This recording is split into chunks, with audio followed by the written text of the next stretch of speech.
Okay guys, for today we're gonna show you how to go live on your gaming stream using your YT app. So just click this icon, select the go live, and then let's play Bulate. And then instead of the camera icon, you can select the phone icon. Okay, and then select which game you want to play, like for example Mobile Legends Bang Bang, or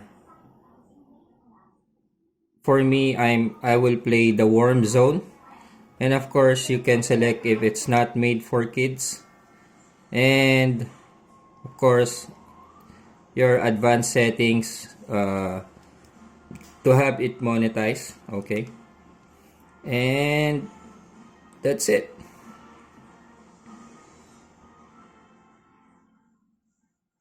And then you can select next. Got it? And start now. And then select your game, your Worm Zone. And you can just click the go live. Alright? And presto, you're already live. Alright?